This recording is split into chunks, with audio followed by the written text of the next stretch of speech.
Hello, everybody, and welcome back to Swampy Comics. I'm Swampy, and we're going to be doing the tier list for the comics coming out this week of November 12th, 2025.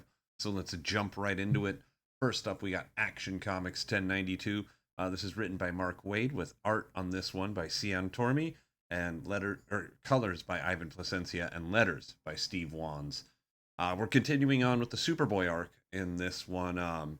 Captain Comet has kind of taken leave of Earth, and it's Clark is all on his own, trying to prove himself to the government as being a safe person, and the people of Kansas, and by extension Metropolis, as a trusted hero. And I really did enjoy this issue. It didn't really hit the heights that some of the other issues in this Superboy arc and era of Action Comics has hit, but it was still very enjoyable. Kind of seeing, this one was rather than steeped in a lot of Silver Age kind of callback kind of stuff, and bringing a lot of that, things like Captain Comet to the forefront, and having it be very feel very modern and grounded.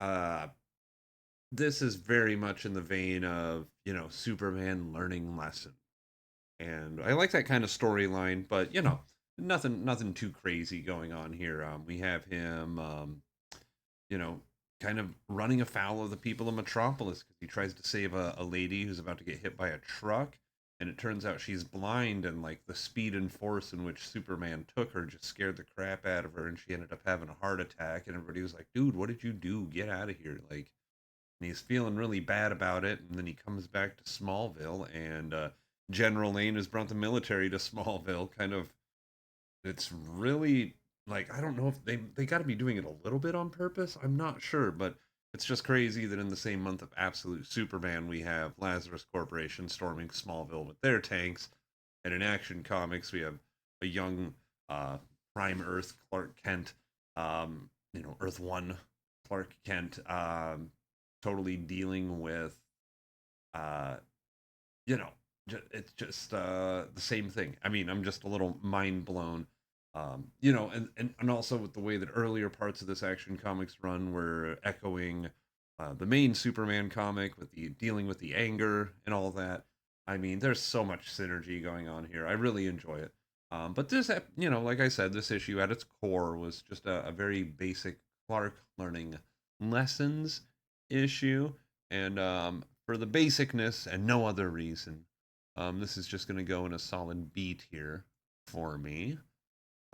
But yeah, next up, we have Aquaman number 11. This is written by Jeremy Adams, with art on this one by Nimit Malavia, colors by Rex Locus, and letters by Dave Sharp. We're continuing on.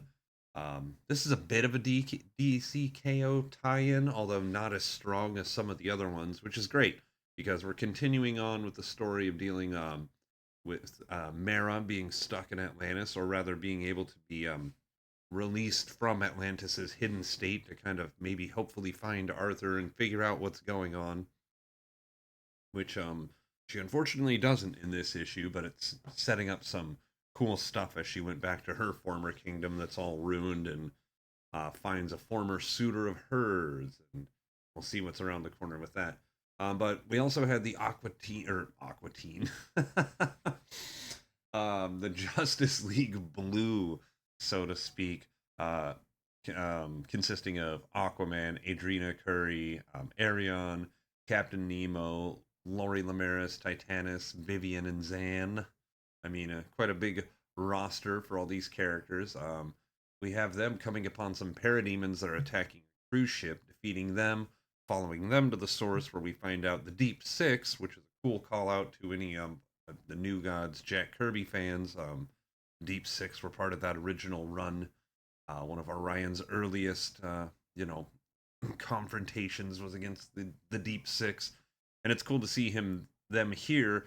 They're building all these crazy apocalyptic fire pit vents in the bottom of the ocean that we're seeing in DCKO, and it's pretty amazing. Sorry, I keep wiping my eyes. I got really bad allergies tonight.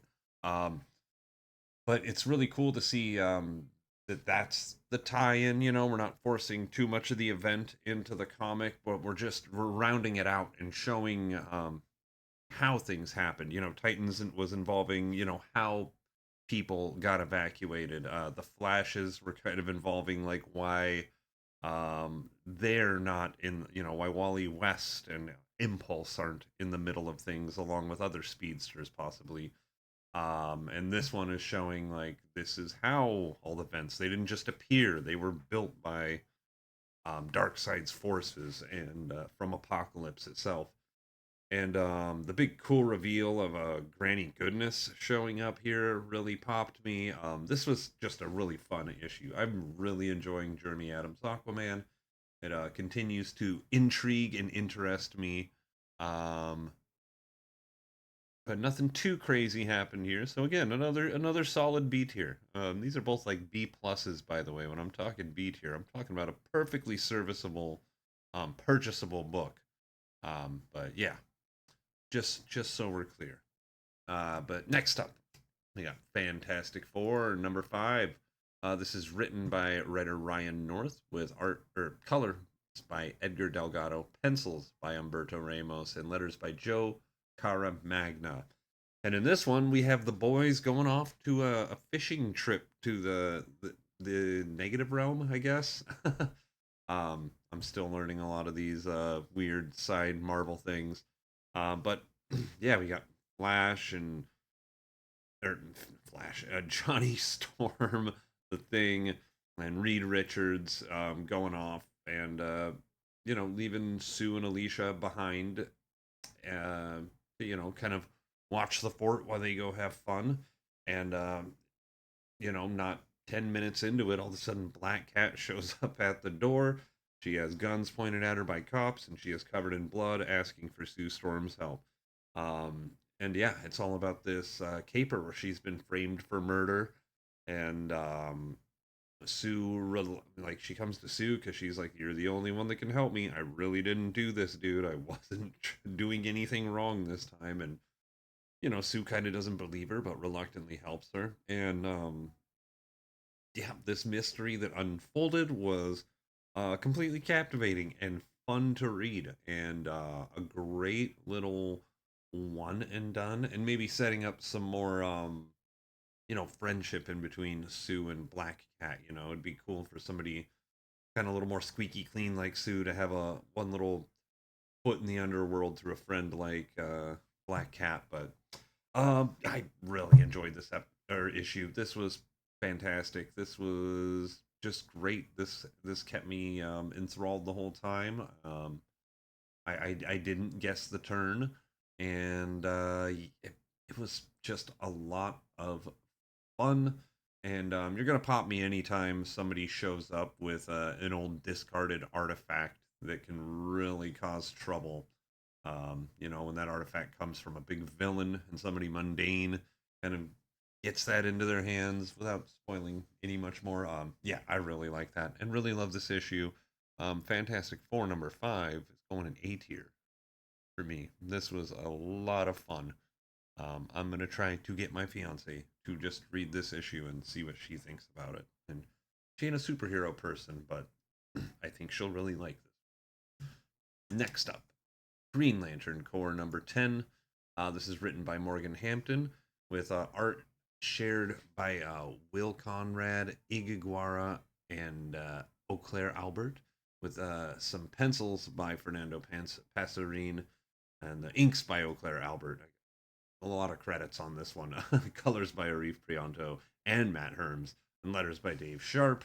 Yeah, we have a few styles going on in this book, and that's cool because it's split up great in between the few storylines that we have. Um, let's see, we have the. Let's start off with the small one. We have these new lanterns kind of getting trained by Guy Gardner and Kilowog. We have Aya from the animated series, who's like an android that's now a Green Lantern, and a Vexaru, who we met really early on in this run. Sinestro discovered her in, I believe, the mainline Green Lantern comic on Tamarand. where she was manifesting a giant fear entity, and she overcame it. And Sinestro was like, she gets my seal of approval. Let's bring her in. Like I'm kind of demanding it almost, and so I'm really excited to see where she goes. She's destined to be a pretty powerful character. Then we got Kelly, the Teen Lantern, and Narf, who we met early on in this run as well. And I really, really, really liked the fun storyline of getting to know these characters. Not only that, the other half of this book is kind of dedicated to John Stewart, or the second half of John Stewart coming into the fold, which is great because I've recently learned myself on the Thorn run of Green Lantern that kind of took place previous to this. And seems like a mess. Seems like it really a lot of big ideas that maybe didn't have enough time to pan out or whatever.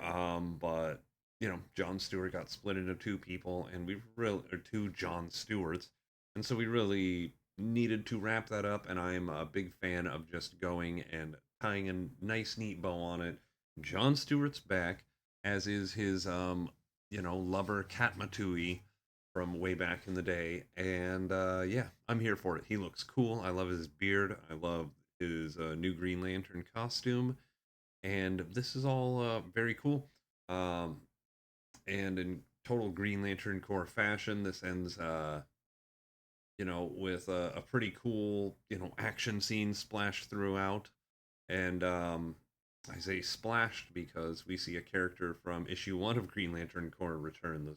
This weird water guy gets splashed and turned into a baby, and he's walking around, Oa like there's no problem. And it's kind of weird because he was getting arrested in the first issue, and by the end of the issue, you find out, yeah, this guy is villainous and he is doing some nasty stuff. That was really cool. Um, and not only all that story stuff, but it's really cool. We're setting a brand new status quo for Green Lantern, and Oa is the central hub for all the Green Lantern power batteries right now. So there's like a council of all the different colors of Green Lantern. Um, Larfleeze has his own island on Oa. All the different lanterns have their own space or are looking to get their own space. And I don't know. I'm just really excited for the future of all things Green Lantern. This is a cool status quo. This is one of the best issues of Green Lantern Corps in this run, for sure. This is a great jumping on point for new readers. This was a win all around. This is an S tier issue. And I love Green Lantern a whole lot, and a whole lot of them have not been getting S tiers. But this one, loved it. Loved it, loved it, loved it. Had everything I was looking for when I read a Green Lantern Corps comic. Like, oh, good stuff. Anyway, next up, we got Mr. Terrific Year 1, number 6, bringing the miniseries to a close with this issue. This is by writer Al Letson with art by Valentine Delandro and Edwin Galmon. Colors by Marissa Louise and Edwin Galmon, and letters by Lucas Gattoni. And what can I say? This was a near perfect comic book. This whole miniseries just got stronger and stronger, issue after issue, till we're ending here, where we wrap up so many loose ends. We set up so much for the future of this character. And I know I should just start saying spoiler warning at the head of these, but sometimes I don't want to spoil things. I mean, I just don't mind talking about things I'm reviewing, in full. But this one, if you're going to read this miniseries and get to know Mr. Terrific, this is a perfect place to start. This creative team just knocked it out of the park time and time again. And talk about sticking the landing. There are many series I really liked this year that didn't end as good as this one. This one ended perfectly, terrifically. I don't know. I can just glaze and glaze and glaze, but this is a mini series that any fan of comic books should read. Mr. Terrific is an absolutely classic character at this point. This version of him is so cool. And yeah, I loved this miniseries. S tier comic right here. Sticking the landing, doing its job perfectly. Next up, we got the Poison Ivy 2025 annual number 1. This is by writer G. Willow Wilson with art by Mark Buckingham, colors by Lee Loffridge, and letters by Tom Napolitano. And in this one, we have Poison Ivy, Miss Pam Isley, meeting up with the Tree of Knowledge and learning about an ancient tale that kind of deals with Arthurian and Christian mythology. And it's very, like, just, it's told so beautiful and mystically. It reminded me of maybe something you'd read in like a Sandman one shot, or I don't know. This was great. I haven't been reading the Poison Ivy run, and you don't need to at all for this. This was just, if you have any interest in the character, even in the slightest, this is worth picking up. I really liked this story. I thought it was kind of a, just in maybe just short of an instant classic. Instant classic is a big word, but I mean, as far as annuals go, this is like top tier. Um, I don't know what else to say about it. The story was just strong and good, and not necessarily paint by numbers, but familiar and comfortable. Like, it felt good, and especially as a semi new reader, I've read like the first 6 or 7 issues of G. Willow Wilson's run. Um, yeah, I felt like I was right at home. So yeah, we're gonna put the Poison Ivy annual an 8 here. Good week so far. Let's see, what do we got next? Oh, we got Star Wars, Han Solo, Hunt for the Falcon #3. This is by writer Rodney Barnes, art by Ramon Rosanos, colors by Guru EFX, and letters by Joe Caramagna.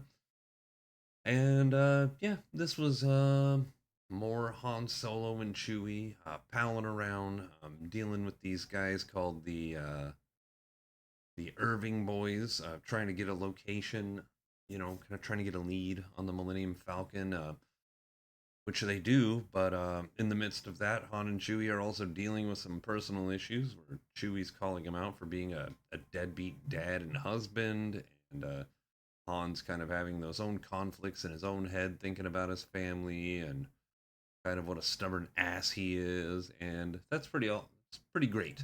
Um, there's not a whole lot going on in this comic, and unless you're a fan of the Force Awakens kind of era of Star Wars, or just a Star Wars fan in general, this isn't one I'd tell anybody to race and go get.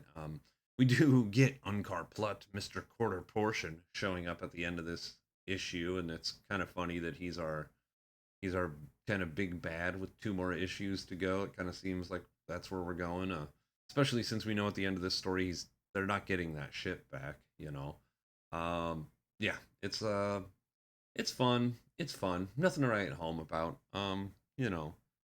Pretty average.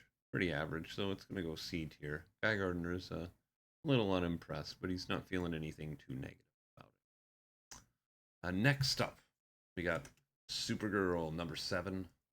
This is written by Sophie Campbell, as well as Sophie doing the art.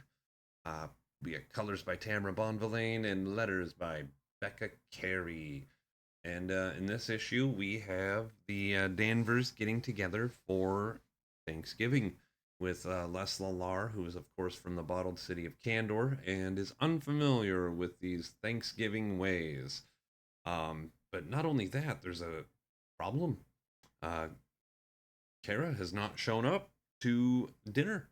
Where is she? She is stuck in the ocean. She got exposed to some turquoise kryptonite, has kind of been turned into a fish lady, and yeah, she meets up with Princess Shark, who really needs her help and help defeating this hag. So hopefully she can just turn back into a normal shark and communicate with her family again. And yeah, this was a lot of fun. Lots of friendship moments. This thing was really dense as far as these Supergirl comics go. We were fitting in a lot with this storyline with the hag that could have been an issue all on its own, as well as all the Leslie stuff. She's kind of being a little catty with Superman and Lois when they show up for dinner at Thanksgiving at the Danvers, and yeah, I don't know, but it was really sweet and left a nice warm feeling in my tummy when we were done with it. Probably wasn't my favorite issue of the run, but definitely I don't think I've had anything that I could say is my least favorite though. This was pretty great. Made me feel good. We're gonna go 8 here with this one. Yeah, it was just good. Sophie Campbell's killing this Supergirl run. I mean, the tone and art is just so on point, and I like all these characters. And yeah, this felt like a nice, perfect Thanksgiving comic. Last but not least, we have Superman: The Kryptonite Spectrum #4. This is written by the Ice Cream Man team, who's writer W. Maxwell Prince, with art by Martin Morazzo and colors by Chris O'Halloran. And in this issue, we have Superman dealing with being stuck in the fifth dimension. And, you know, as I've been reading this series, I've really liked it. I've really come to, get down with this art style for the last 3 issues. And this issue, I just gotta say, this might be one of the best comics I've ever read in my entire life.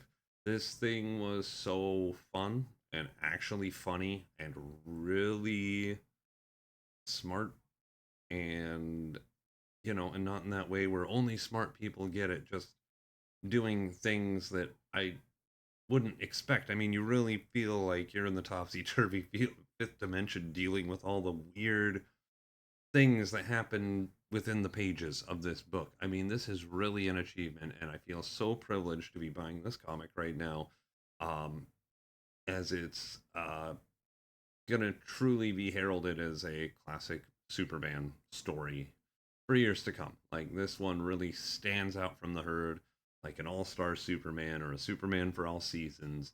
And I think I've probably said that before about this exact book, but it's totally true. We are in the midst of a classic right now, and this is without a doubt going in S tier. Literally one of the best comics I've ever read, which makes it no surprise that this is definitely book of the week. Like, even if you're not into Superman, this is one of those ones that I'm like, you should read this one though. You don't have to keep up with anything. This is its own thing, and it just works on every level, and it's just so original and so creative and so silly with zero cringe factor. And I just, what an achievement. Superman: The Kryptonite Spectrum. When this thing comes out in trade paperback or hardcover or whatever collected, or if you can go out and get all the issues, you should be getting them. I loved this a lot. I really did. I really did. But that's this week's comics. Just 9 of them on the docket this week. Um, yeah, we're gonna have a lot coming up in the next 2 weeks, I believe. So be prepared for that, faithful audience. And if you haven't subscribed, please do so, or give this video a like. Love it when y'all comment below. I like to respond. I like to hear what y'all have to say. And then until we do the previews for next week, thanks for watching, and keep reading.